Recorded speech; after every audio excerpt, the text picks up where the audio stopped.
Segunda Reis, os irmãos podem permanecer sentados mesmo, 23 a 29, diz assim: no 15º ano de Amazias, filho de Joás, rei de Judá, começou a reinar em Samaria Jeroboão, filho de Joás, rei de Israel, e reinou 41 anos, e fez o que era mal aos olhos do Senhor. Nunca se apartou de nenhum dos pecados de Jeroboão, filho de Nebate, com que fez pecar a Israel. Também este restituiu os termos de Israel, desde a entrada de Amate até o mar da planície, conforme a palavra do Senhor, Deus de Israel, a qual falara pelo ministério do seu servo Jonas, filho do profeta Amitai, o qual era de Gat-Éfer, porque viu o Senhor que a miséria de Israel era muito amarga, e que nem havia escravo, nem absolvido, nem quem ajudasse a Israel. E não falara o Senhor em apagar o nome de Israel de debaixo do céu. Porém os livrou por meio de Jeroboão, filho de Jeoás.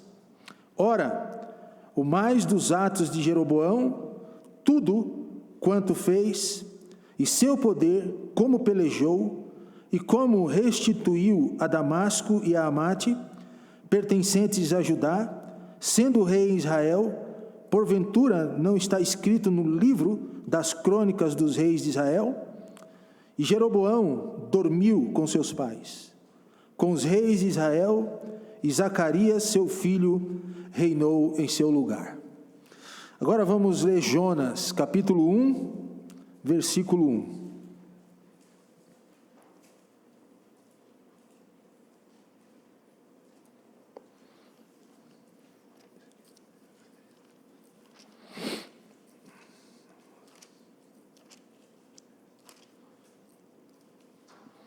Jonas 1,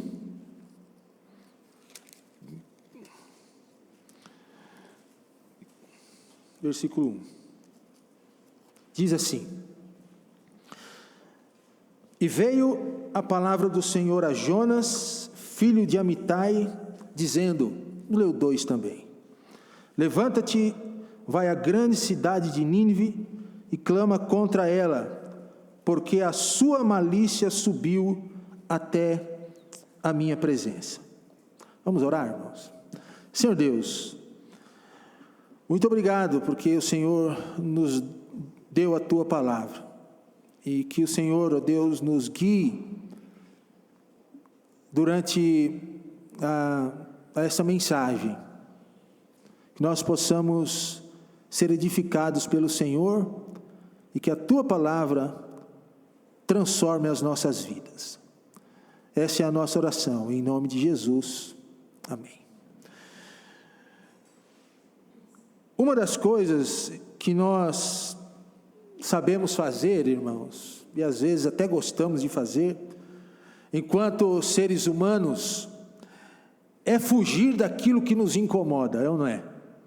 Você já parou para perceber isso? Que às vezes quando algo nos incomoda, a gente quer, em vez de enfrentar, nós queremos fugir.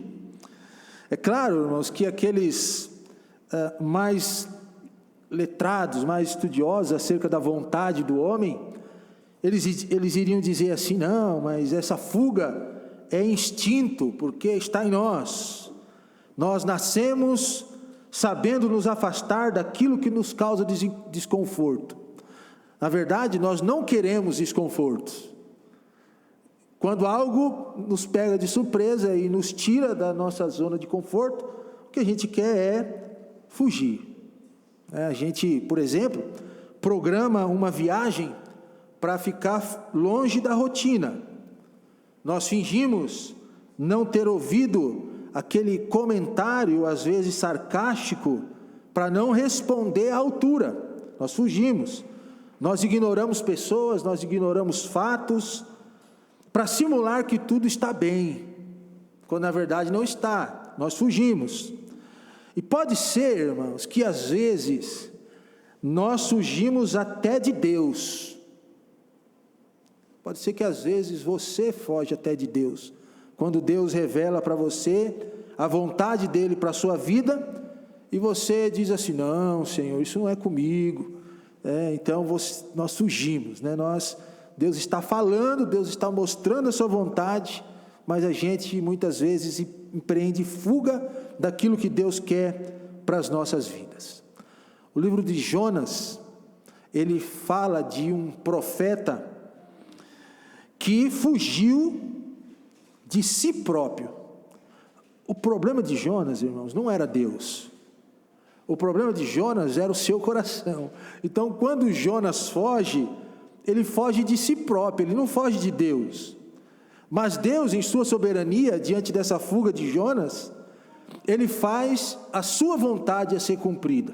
Uma coisa que nós precisamos entender é isso, que quando Deus tem a sua vontade, e a vontade de Deus é soberana, não importa o que aconteça, ele vai movimentar os céus e a terra para que a sua vontade seja cumprida. No caso de Jonas, foi o grande peixe, foi as tempestades, foi o navio.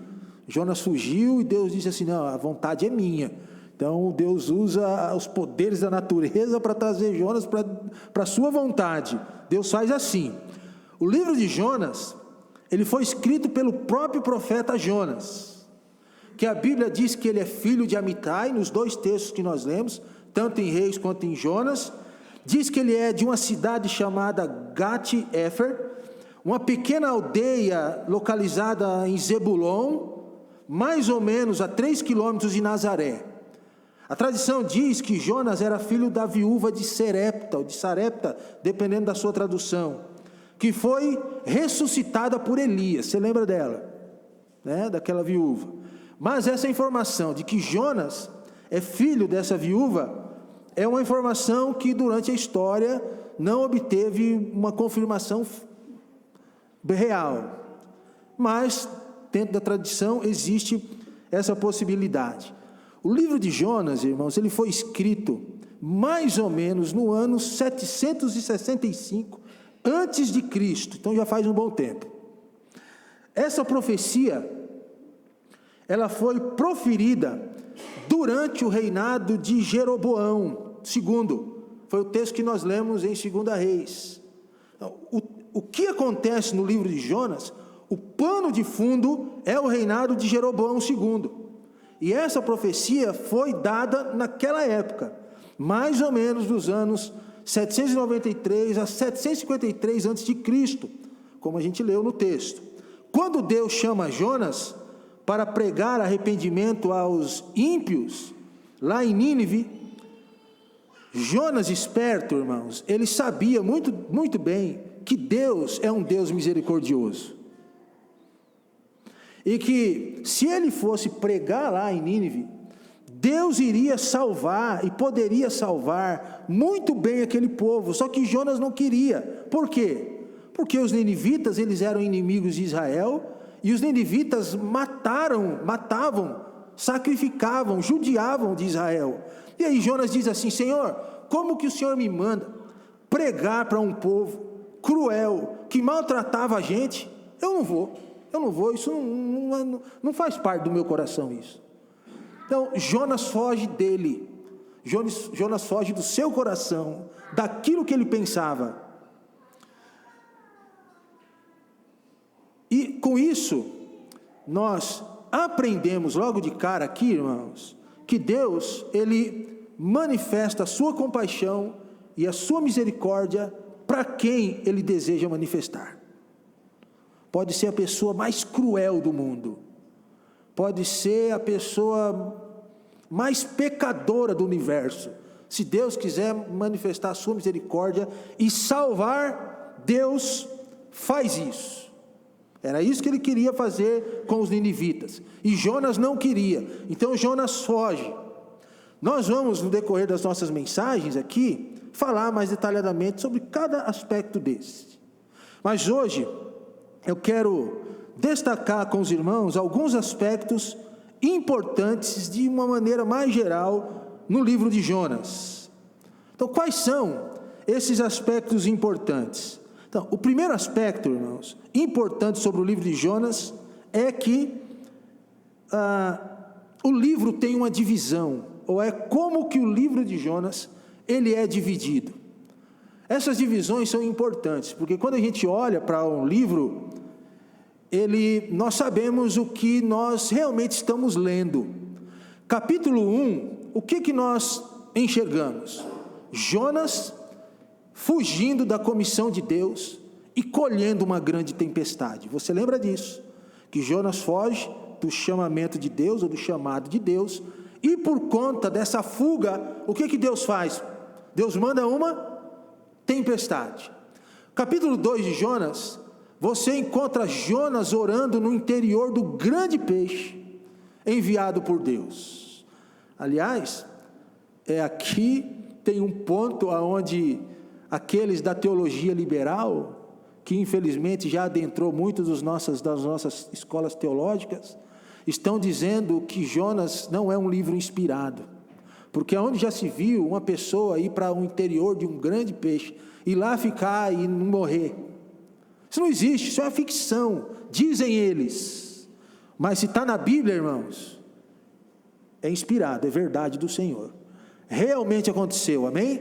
A Bíblia não falha, a Bíblia ela é infalível, ela é inerrante, e tudo que está aqui é verdade, pura verdade.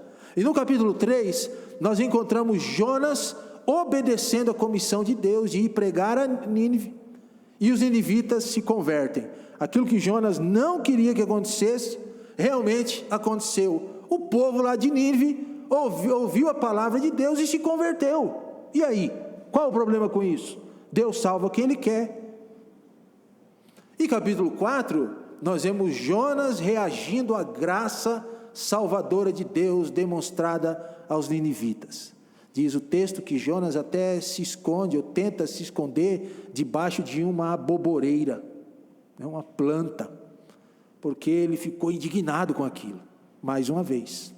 Então essas são as 4 divisões do livro de Jonas. Segundo aspecto importante, irmãos, é o pano de fundo do livro de Jonas. Aonde que acontece a história? A história acontece em Israel e acontece em Nínive. A Síria, quando você lê a palavra de Deus, a Síria era um dos principais inimigos de Israel, era um perigo para Israel. A Síria forçou Israel a pagar tributo impróprios. Jeroboão, que foi o rei, lá onde nós lemos o texto de 2 Reis, o que ele faz? Ele remove esse jugo da Síria de Israel. Jeroboão, ele amplia o reino norte, amplia os seus limites, desde os tempos de Salomão. Jeroboão, no tempo de Jonas, reina em Israel, e ele sentia-se seguro, porque ele estava numa ascensão, enquanto a Síria estava em declínio, o reino de Israel com Jeroboão estava crescendo, estava se desenvolvendo. Mas naquilo que a gente chama de religião, irmãos, religiosamente, Israel estava se tornando mais duro, mais coração de pedra, degradado. O egoísmo em Israel estava muito grande, mas a nação também estava inconsciente de que Deus havia concedido misericórdia para eles, de que Deus havia dado chance de arrependimento para eles, e que Deus não queria que Israel fosse independente do Senhor. Deus queria que Israel fosse dependente dele o tempo todo. Aliás, é o que Deus quer da gente, irmãos. Deus deseja a nossa dependência dele o tempo todo, e não que vivamos independente do Senhor. O ministério de Jonas para Israel era de misericórdia. Deus diz assim: Jonas, vai a Nínive e clama contra ela, prega para aquela cidade, que eu quero mostrar a minha misericórdia para aquele povo. A sua mensagem é evangelística, Jonas, é de salvação, é de missão. Vai lá e prega. E essa mensagem, irmãos, que transcorreu provavelmente um pouco antes, vamos dizer assim, do ministério de Amós, essa mensagem de misericórdia foi ajudar através de um mensageiro especial do Senhor. Então Deus sempre levanta pessoas para levar mensagem de misericórdia. Esse é o pano de fundo em Israel. Mas tinha Nínive, que foi a cidade que Deus impulsiona Jonas a pregar. Nínive, irmãos, geograficamente, coloquei ali uma imagem, do Palácio Real de Nínive. Ela estava aproximadamente a 960 quilômetros de Israel. Então, não era muito longe, 1000 quilômetros, Uma viagem que hoje você faz de carro em um dia. Sai de manhã, chega de noite. Naquela época, e com certeza demorar mais de um dia, talvez mais de 2 dias se eles fossem de camelo, Então, mas não era tão longe assim, dava para ir. Que na verdade, irmãos, mais especificamente, já isso, era uma viagem de 3 meses naquele tempo. Era perto para a época, não era longe. E Nínive era uma cidade, ou uma das cidades mais antigas do mundo. Quando você lê Gênesis 10:11, você tem uma informação muito legal acerca de Nínive, porque Gênesis 10:11 diz que ela foi fundada por Nimrod. E que a população de Nínive era 600 mil habitantes aproximadamente. Qual a cidade? Quantos habitantes tem Ribeirão? Mais ou menos o tamanho de Ribeirão. 600 mil habitantes. Religiosamente, a Síria, nessa época, estava aberta para o monoteísmo, para a aceitação de um único Deus. Eles estavam abertos para isso.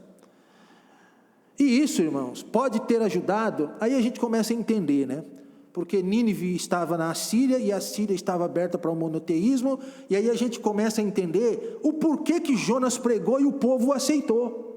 Porque eles estavam abertos para essa pregação de um único Deus. E eles se converteram. E os habitantes de Nínive, eles eram orgulhosos, cruéis, sensuais, e mais uma vez eu repito, o que levou Jonas a não querer pregar para eles. Esse é o contexto do livro de Jonas. Israel e Nínive.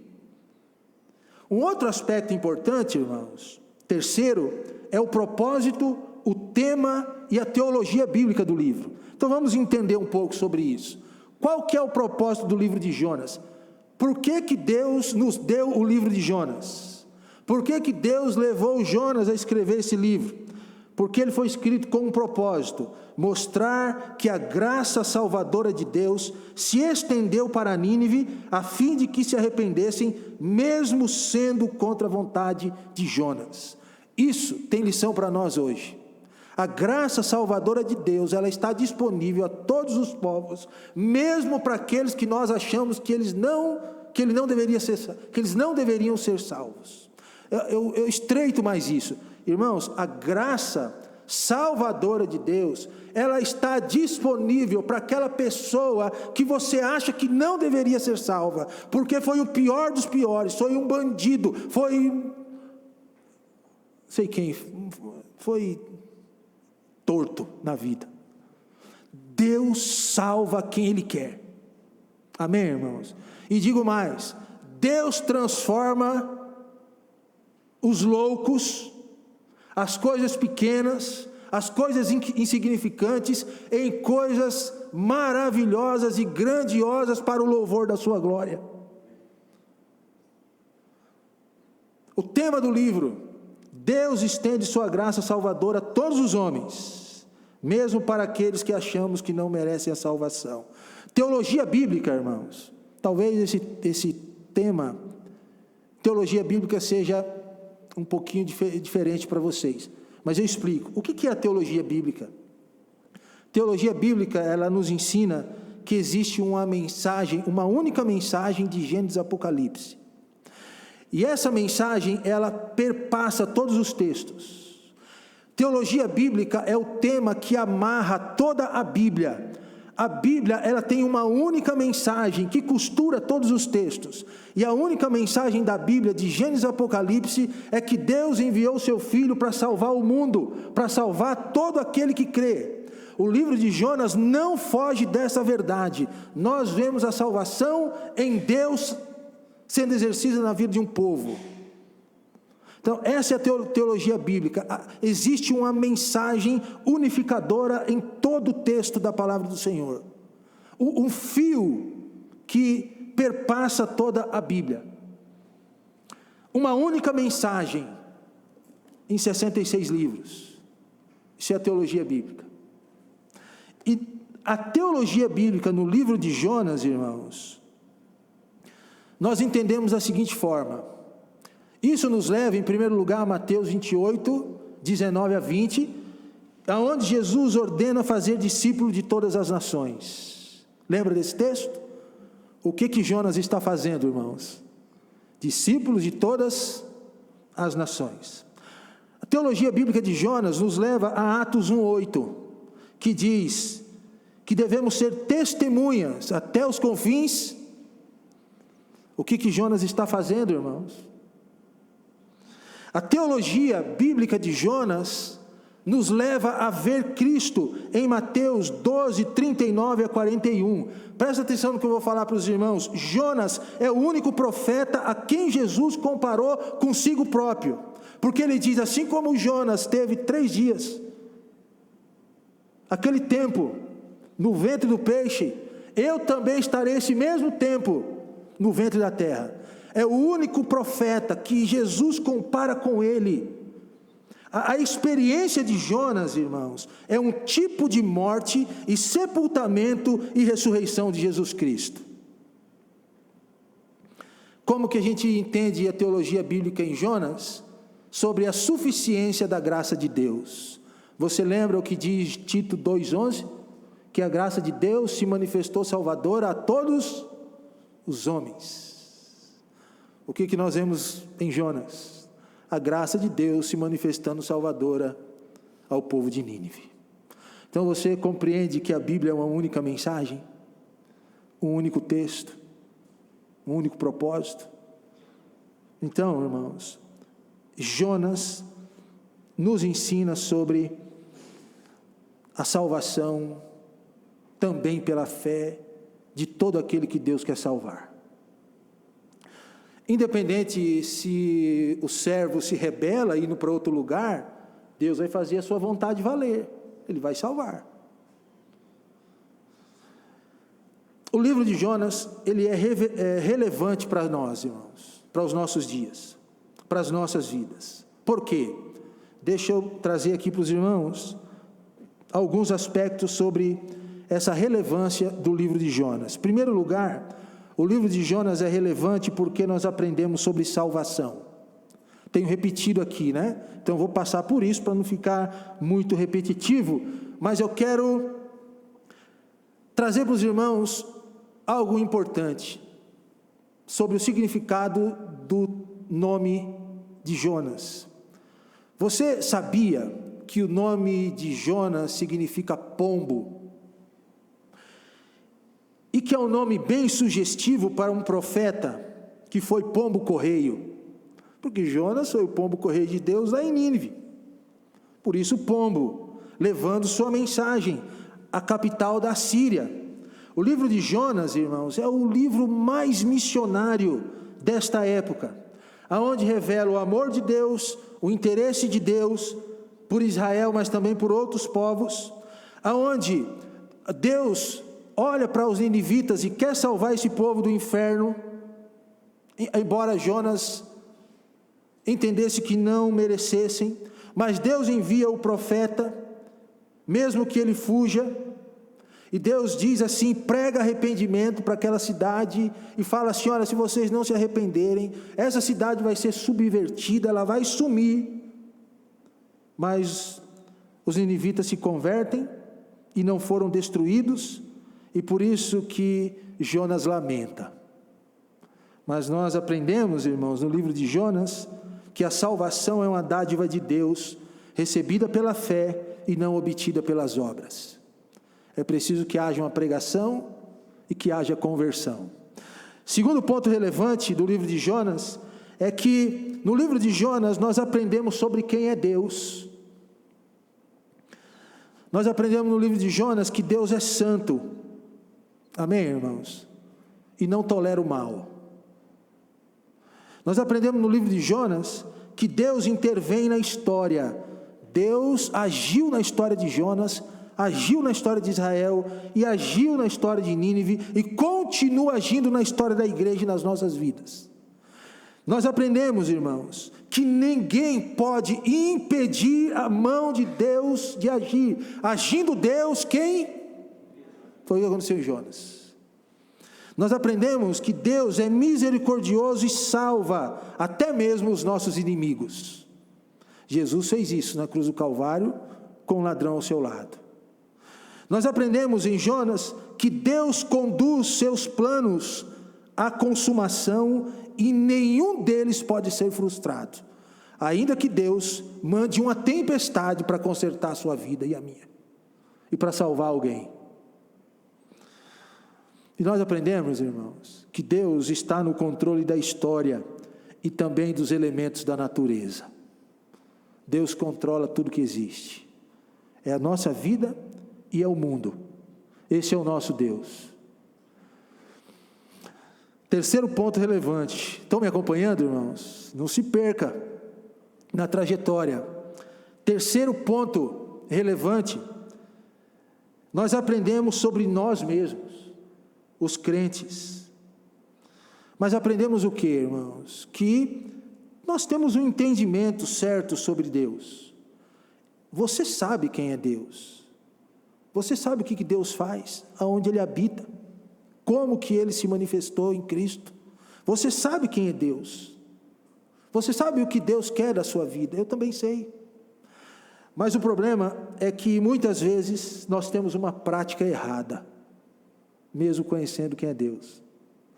Nós não fazemos do jeito que Deus quer que nós façamos. Nós erramos, nós desvirtuamos, nós fugimos, né? Deus diz uma coisa e nós fazemos outra. Deus dá uma ordem e nós obedecemos outra. Esse é o nosso problema. Jonas foi assim. Ele aprendeu acerca de si mesmo. Ele aprendeu que não é a vontade dele. Teria que ser a vontade de Deus, custe o que custar.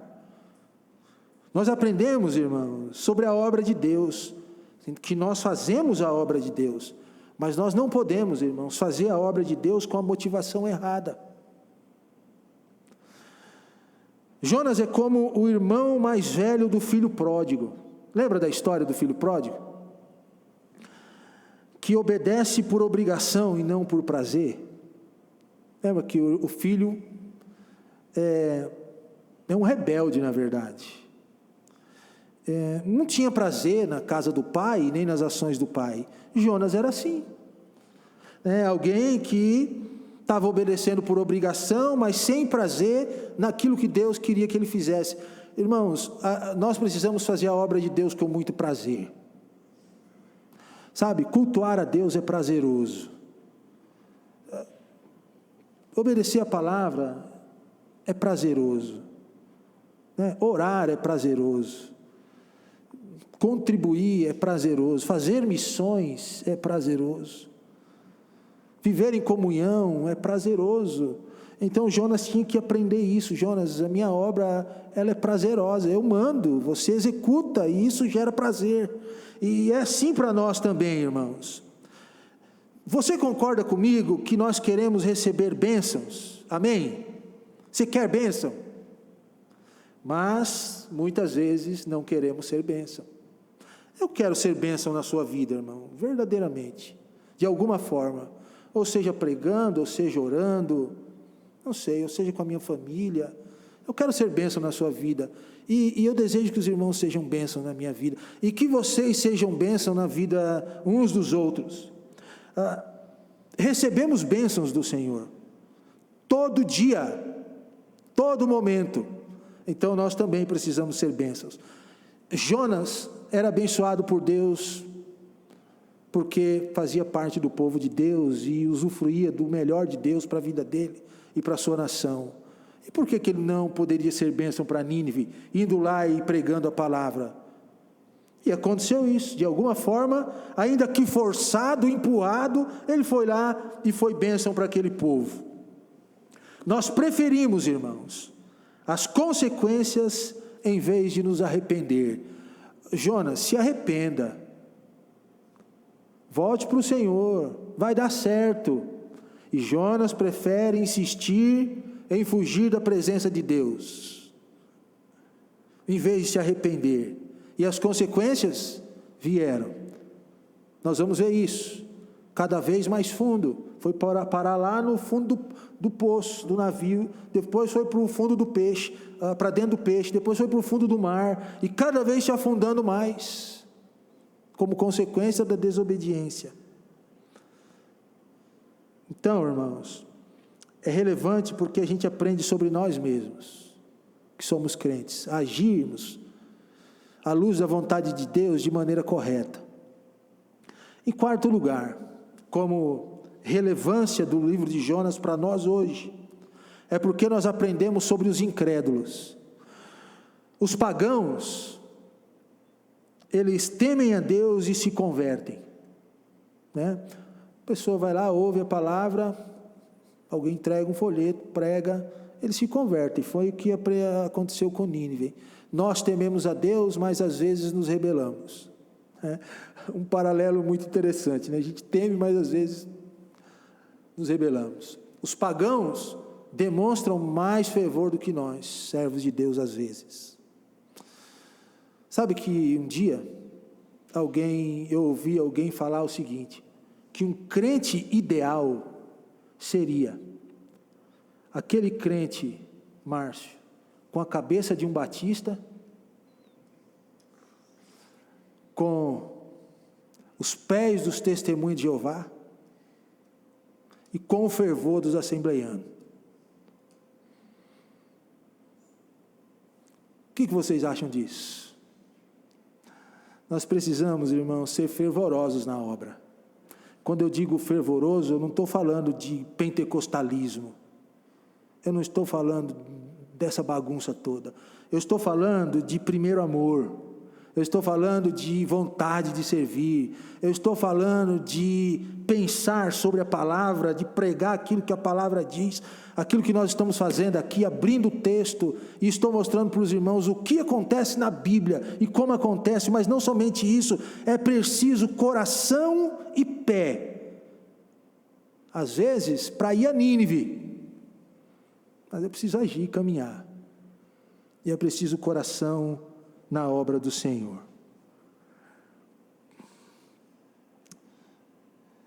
Alguém disse que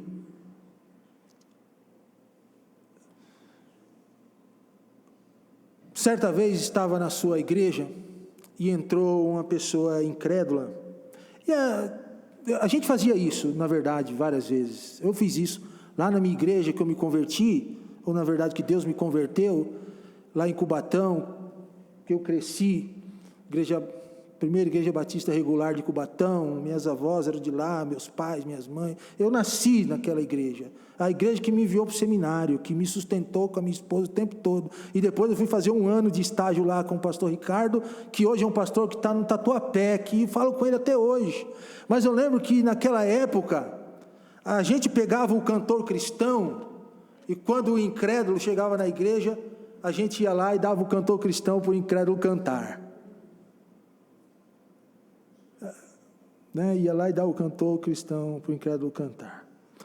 Eu não sei como que Deus ouvia ou ouve o incrédulo cantando. Mas uma coisa que eu me lembro, irmãos, é que quando a gente dava o cantor cristão para o incrédulo cantar, como eles cantavam mais alto do que o crente do lado. Eu lembro disso, eu era menino e eu lembro o incrédulo com o cantor na mão e cantando e cantando e cantando com aquele fervor que parecia crente. Às vezes, os pagãos demonstram mais fervor do que nós. Que tal a gente pensarmos sobre isso? Nós pensarmos sobre isso. Como que está o nosso fervor para com Deus?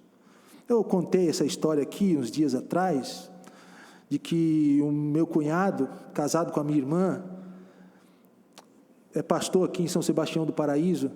Um dia estava pregando e um bêbado entrou com tudo pelas portas da igreja, e eu acho que os diáconos que estavam lá deixaram o cachimbo cair, porque não conseguiu segurar o fulano que entrou com tudo na igreja. E o meu cunhado estava pregando sobre Deus como o centro da nossa vida. E ele estava pregando, irmãos, Deus precisa ser o centro. E o incrédulo e o bêbado veio com tudo e passou pelas portas da igreja e se colocou em pé na frente do púlpito, e conforme o pastor pregava, o bêbado dizia: Jesus é o centro. E aí os diáconos foram lá e pegaram o bêbado, e lembro até hoje disso, que eu estava sentado lá no banco, e foram arrastando o bêbado, e conforme eles iam arrastando o bêbado pelos braços, e o bêbado gritando: Jesus é o centro. É verdade, o incrédulo, um pagão, mais certo no que estava dizendo, é ou não é? Você não concorda que Jesus é o centro? Então, eu não estou dizendo que ele estava louvando a Deus com o que ele estava falando por não ser salvo, mas a frase é certa, da boca de um pagão. Irmãos, fica para nós o nosso ensino, ou esse ensino, que nós possamos ser fervorosos na obra de Deus. Se precisar ir igual Jonas, vamos ouvir a vontade de Deus e vamos também. Eu quero encerrar essa reflexão desta manhã dizendo e destacando a lição principal do livro de Jonas. Deus estende sua graça salvadora a todos os homens, mesmo para aqueles que achamos que não merecem a salvação. Quando eu ouço isso e leio isso, me dá vontade de entregar um folheto, verdadeiramente, me dá vontade de falar, sabe, mesmo que eu tenha dificuldade para isso, mas olha, irmãos, eu tenho sido moldado por isso, sabe, bastante, primeiro por Deus, e segundo pelo pastor Rômulo, que ele diz assim: pastor, cadê os folhetos no bolso? E a gente precisa fazer isso, né, irmãos? Levar a palavra, mesmo quando a gente não tem o desejo e a vontade de levar. Que Deus nos ajude. Próximo domingo, nós vamos sair aqui da introdução do livro de Jonas e vamos meditar no capítulo 1 de Jonas e ver o que Deus tem para as nossas vidas. Baixe sua cabeça, vamos orar.